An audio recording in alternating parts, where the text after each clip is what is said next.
Online YouTube platform पर आपका स्वागत है। आज हमारा जो चैप्टर चल रहा है वंशागति के सिद्धांत, उसी से रिलेटेड हम आगे का टॉपिक लेते हैं। और आगे का जो टॉपिक है वो monohybrid cross, dihybrid cross और पॉलीहाइब्रिड क्रॉस के ऊपर रहेगा। क्लियर? तो हम इस चीज़ को पढ़ते हैं। इससे पहले आपकी जो पहले की जो स्लाइड थी वो आपने नोट नहीं की, मैं एक बार इनको पीछे ले रहा हूँ, आप इनका स्क्रीनशॉट ले लेना घर पे। यहाँ से एक तो ये हो गया आपका, ठीक है। इसके बाद में आपको इसको नोट करना है, देन ये हमारा टॉपिक वापस से आ जाता है। क्लियर? अब हम बात करेंगे मोनो हाइब्रिड क्रॉस क्या होता है। देखो, मोनो हाइब्रिड क्रॉस की अगर हम बात करें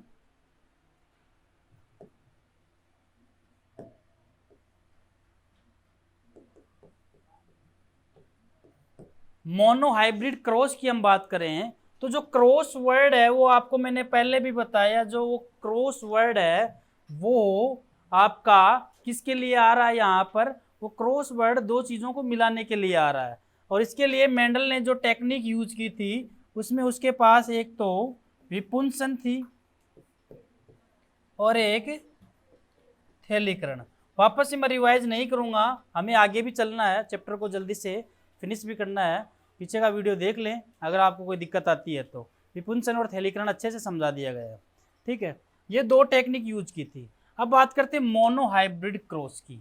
तो मोनो हाइब्रिड क्रॉस में विपुंसन और थैलीकरण किया गया, डाई हाइब्रिड क्रॉस में भी किया जाता है, पॉली हाइब्रिड क्रॉस में भी किया जाता है। एक्चुअल में ये जो मोनो वर्ड है वो एक के लिए आया है, इसको आप कहोगे एकल संकर संकरण, एकल संकर संकरण, ये बात है। जब एक जोड़ी, देखो 7 जोड़ी उसने विपर्यासी लक्षण लिए थे, विपरीत विभेद वाले लिए थे, जिनको आप विपर्यासी लक्षण कहते हो।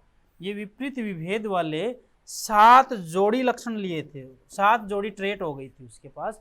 लक्षण जो थे, लक्षण उसके पास 7 थे और उनके ट्रेट डबल होते गए सबके। तो 7 के जब डबल हो गए तो टोटल आपके पास कितने आ गए थे? 14।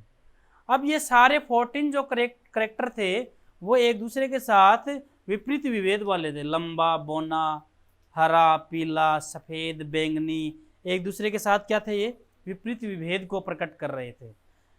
तो मेंडल ने कहा कि जब एक जोड़ी विपर्यासी लक्षणों की, एक जोड़ी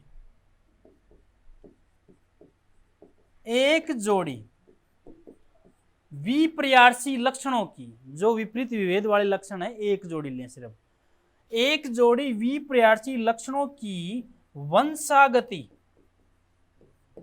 की जो स्टडी है, जो अध्ययन है, उसको मेंडल ने मोनोहाइब्रिड क्रॉस कहा था।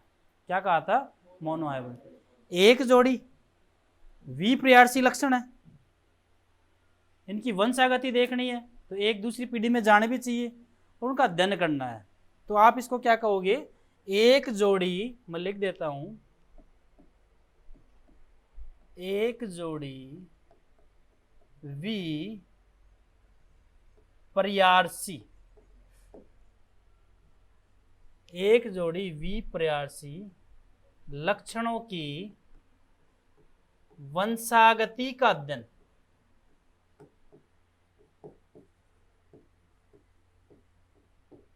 वंशागति का अध्ययन, ठीक है। एक जोड़ी विपर्यासी लक्षणों की वंशागति का अध्ययन, मोनोहाइब्रिड क्रॉस। दो जोड़ी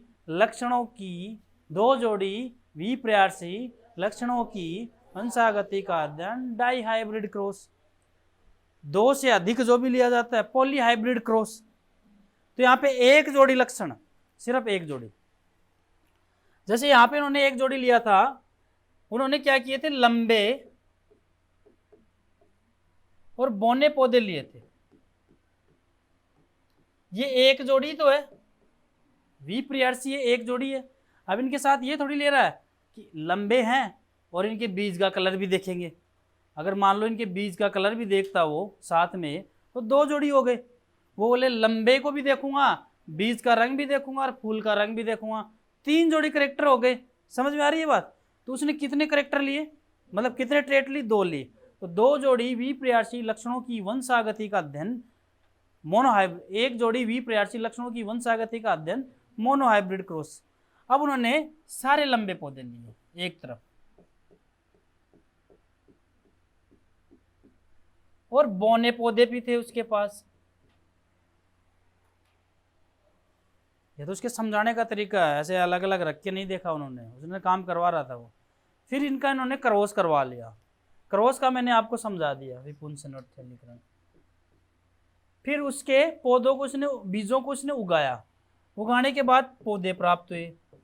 तो उसने देखा कि सभी पादप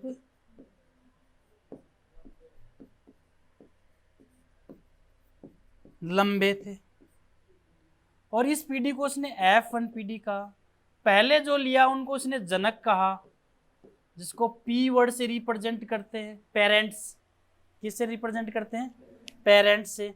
ठीक है, तो उसने ऐसा ये सारे लंबे पौधे प्राप्त हुए।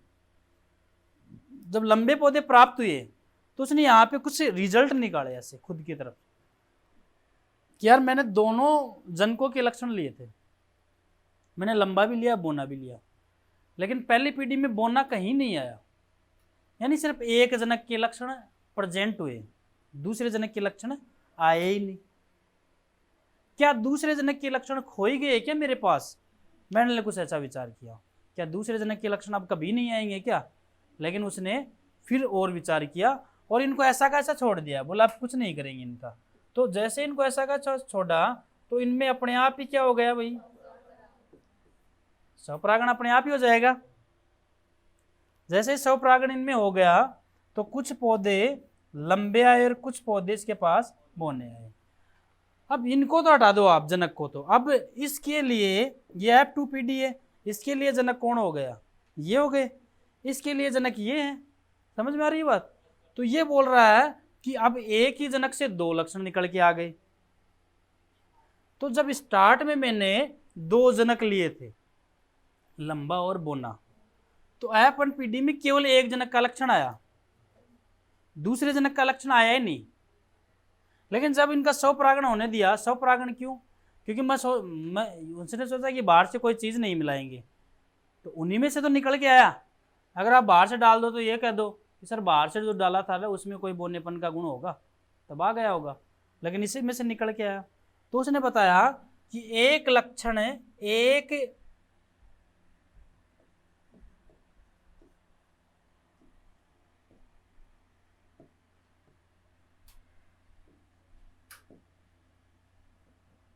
एक जनक का लक्षण दिखाई देता है, जबकि दूसरे जनक का लक्षण दिखाई नहीं देता है। लेकिन F2 पीढ़ी में दोनों जनक के लक्षण दिखाई देते हैं। लेकिन F2 पीढ़ी में दोनों जनक के लक्षण दिखाई देते हैं। इससे एक बात तो सिद्ध हो गई, इससे एक बात यह सिद्ध हुई कि F2 पीढ़ी जब बनती है तो जिस F1 पीढ़ी से बनती है उस F1 पीढ़ी में दोनों लक्षण होते हैं, दोनों जनक के लक्षण होते हैं। अब बात यह है कि इसका दिखाई दे या इसका दिखाई दे, लेकिन मेंडल को सिर्फ इसका दिखाई दिया। जिसका दिखाई दिया उसको मेंडल ने प्रभावी बना दिया, और जिसका नहीं दिखाई दिया उसका मेंडल उस कैरेक्टर को मेंडल ने अप्रभावी बना दिया। फिर उसने सोचा कि ऐसा शायद लंबे और बोनेपन के साथ ही हो रहा होगा, चलो और करके देखते हैं। तो उसके पास तो कितने कैरेक्टर थे? 7 जोड़ी। सबके साथ किया, सबके साथ एक ही बात निकल के आई, F1 पीढ़ी में केवल एक जनक का लक्षण ही आया, दूसरे का आया ही नहीं। और फिर जियो में भी ये बात लागू होती है, हमारे अंदर भी। जैसे मम्मी और पापा की अगर हम बात करें तो कॉम्बिनेशन रूप से देखें तो करेक्टर एक ही जनक के रिप्रेजेंट होते हैं हमारे अंदर कहीं ना कहीं, ठीक है। कुछ एक्सेप्शन अलग होती हैं, कुछ अपवाद अलग होती हैं। या तो मम्मी के पूरे पूरे गुण आ जाते हैं बच्चे में, या पापा के पूरे पूरे गुण आ जाते हैं। ठीक है, तो कुछ ऐसा ही हुआ। फिर मेंडल ने इसको बताया कि ये एक संकर संकरण है, इसी से एक जीन की वंशागति देखी जा सकती है। इसी से किसकी वंशागति देखी जा सकती है? एक जीन की वंशागति। इस बात को भी समझ लो। मेंडल ने यह बताया कि जब मैंने 2 जनक लिए, पहली पीढ़ी में केवल एक जनक का लक्षण आया, दूसरी पीढ़ी में उस एक जनक के लक्षण से एक और निकल के आ गया, तो इसका मतलब कोई चीज़ यहाँ थी, कोई चीज़ यहाँ थी, ये दोनों चीज़ें इसके पास थी, इसमें से एक, ये दोनों चीज़ें इसके पास थी लेकिन एक ही दिखाई दी, फिर ये दोनों चीज़ें अगली पीढ़ी में चली गई। तो कोई ऐसी चीज़ है जो एक पीढ़ी से दूसरी पीढ़ी में जा रही है और लक्षणों को निर्देशित कर रही है। उस जाने वाली चीज़ को, उस वस्तु को उसने कारक कहा, और आज इसको क्या कहा जाता है? जीन। ये मेंडल की बात थी, एक जीन। अब इसके लिए अब देखो, अब मेंडल बार बार तो अपनी कॉपी में ये डायग्राम बनाएगा नहीं, बहुत पजल काम हो जाता है, इसलिए उसने उसको सिंबल दे दिए रिप्रेजेंट करने के लिए। तो इसने उसको दिया कैपिटल टी और इसको दे दिया स्मॉल टी। क्लियर? अब मेंडल को एक बात समझ में आ गई थी, क्या? कि जो गुणसूत्र होते हैं वो टूटते हैं और अगली पीढ़ी में जाते हैं, आधे आधे होकर। गुणसूत्र होते हैं, टूटते हैं, अगली पीढ़ी में जाते हैं। तो उसने कहा कि यार इसको एक दे दूंगा तो एक अगली पीढ़ी में चला जाएगा, इसके पास क्या रहेगा, तो क्यों इसको जोड़े में रिप्रेजेंट करते हैं। तो उसने जोड़े में रिप्रेजेंट किया इसको। अब ये इस बात को बताता है कि मटर के पौधा में जो पादप उसमें 14 गुणसूत्र होते हैं, याद रखना। कितने गुणसूत्र होते हैं? 14 गुणसूत्र। तो ये अकेला टी 7 गुणसूत्र को रिप्रेजेंट कर रहा है, और ये अकेला टी 7 गुणसूत्र को, ये अकेला टी 7 को, और ये 7 को। जब ये नई पीढ़ी में आ जाते हैं तो कैपिटल टी 7 + 7 14 हो जाते हैं। तो मैंने सोचा यहाँ पे लंबे के लिए टी लिख देते हैं, लेकिन मामला गड़बड़ हो गया। क्या? कि उसको तो एक छुपा हुआ करेक्टर बनाना था यहाँ पे, तो इसने इसको साथ में स्मॉल टी दिया। क्या दिया? अब जो आगे है वो प्रभावी और जो पीछे है वो अप्रभावी। तो इस प्रकार से हम देख के बता सकते हैं कि ये जो करेक्टर है वो अशुद्ध लंबा है, यानी इसमें कौन सा गुण छुपा हुआ है? बौनेपन का गुण। कौन सा? सही इसकी प्रोसेस भी ऐसे रहेगी, एकदम करेक्ट तरीके से। आप इनको यहाँ पे लिखोगे जनक, क्या लिखोगे? फिर इनको आप अलग अलग निकाल लोगे ऐसे।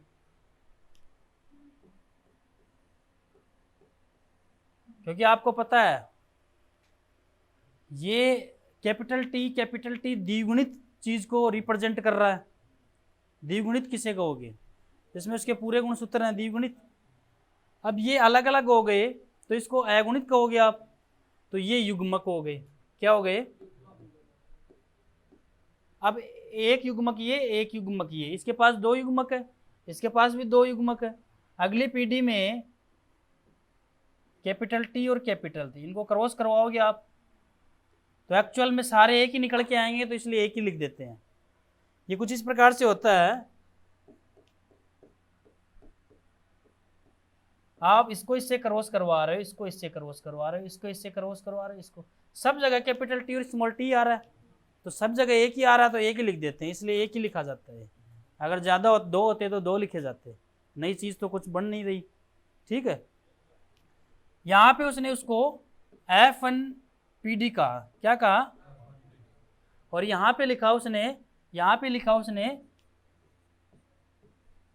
सभी पादप लंबे। कैसे है? फिर उसने कुछ नहीं किया, इसका क्या करने दिया? स्वपरागण। फिर उसको F2 PD प्राप्त हुई। अब ये बात थोड़ी सी आगे रहेगी। ब्रितांकी शहर का एक साइंटिस्ट था रेजिनाल्ड सी पनेट, उसने एक पनेट वर्ग अवधारणा दी थी। एक बॉक्स सा बनाया उसने और बताया कि एक तरफ उसमें मादा युग्मक लिखे जाते हैं, एक तरफ नर युग्मक लिखे जाते हैं, तथा एक तरफ मादा का सिंबल रहता है और एक तरफ नर का सिंबल रहता है। तो फिर उसकी टेक्निक लगा के F2PD को रिप्रेजेंट किया जाने लगा। मेंडल को ये बात नहीं थी, पता नहीं थी, मेंडल ने तो सीधा सीधा लिख दिया था। बाद में उस पर रिसर्च करके उसने ये बताया कि ये कर दो, ये ज़्यादा बेटर रहेगा। समझ में आ गई बात? तो कुछ ऐसा बॉक्स सा बनाते हम,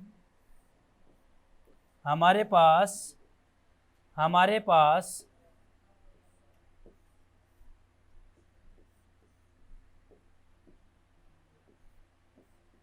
देखो ये है कैपिटल टी स्मॉल टी, स्वपरागण कर रहे हैं ना, स्वपरागण कर रहे हैं ना, तो दो युग्मक है।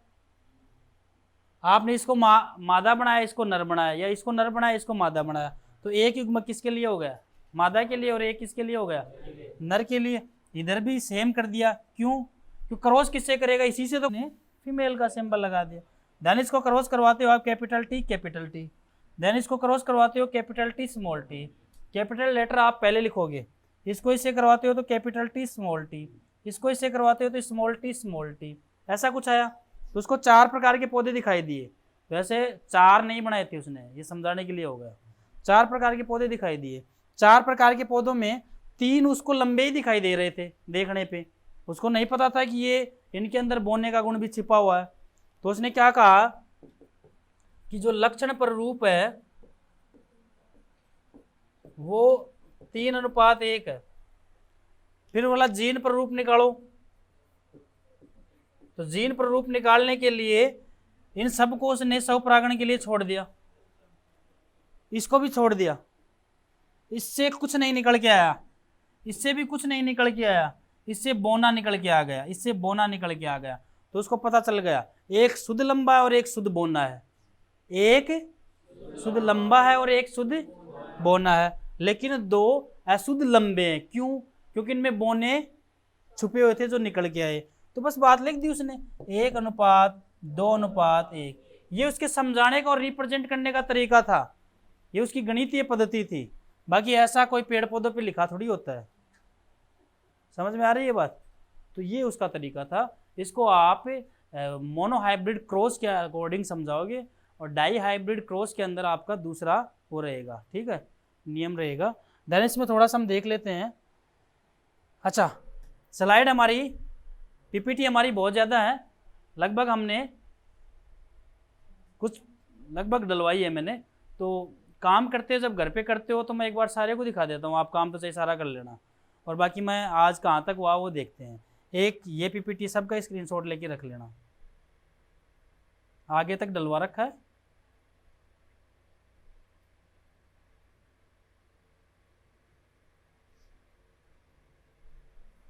अच्छा, इतनी हुई क्या? कोई दिक्कत नहीं, ठीक है ठीक है। देखो द्विव संकरण का पहले उतार लेना आप।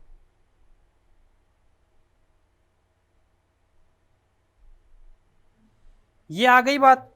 ये बात अगर आप पढ़ोगे, मेंडल ने वंशागति के अध्ययन के लिए विपरीत लक्षणों के एक युग्म या अलील के मध्य संकरण करवाया। इस हेतु शुद्ध लंबे और शुद्ध बौने पौधों के मध्य संकरण करवाया। प्रभावी लक्षण लंबे को कैपिटल टी से तथा अप्रभावी को स्मॉल टी से उसने रिप्रेजेंट किया। इस संकरण से प्राप्त बीजों को उगाने से उसको F1PD प्राप्त हुई। कौन सी प्राप्त हुई? F1PD में सभी पौधे उसको लंबे प्राप्त हुए।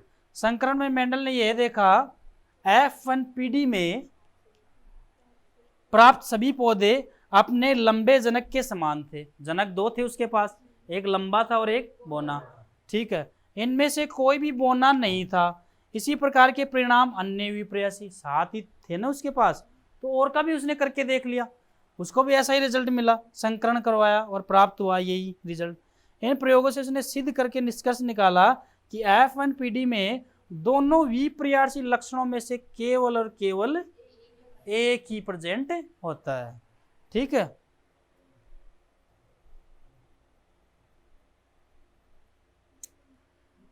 दूसरा लक्षण प्रकट नहीं हो पाता है। इसके बाद F1PD के पौधों में ये स्वनिषेचन है।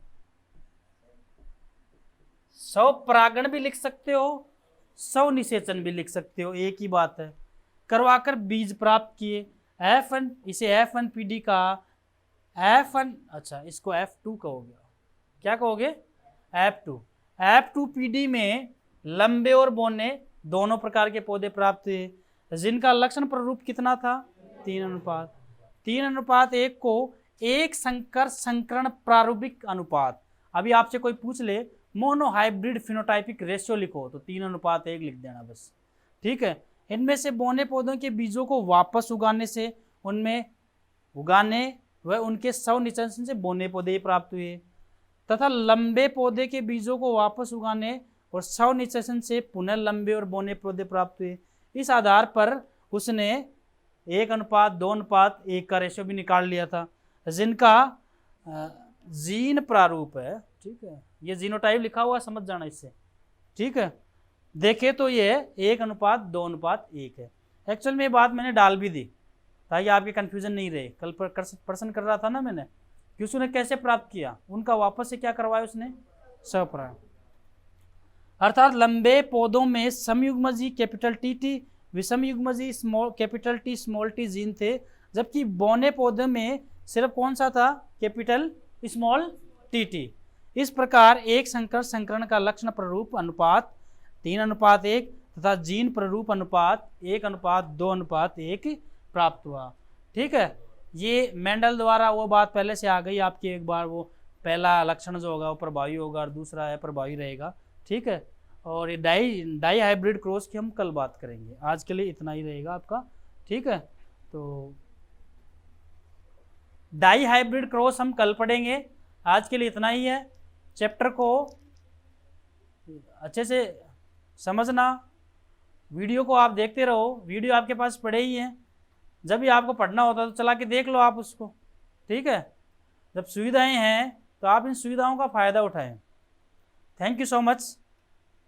Die hybrid cross next class में करेंगे, ओके।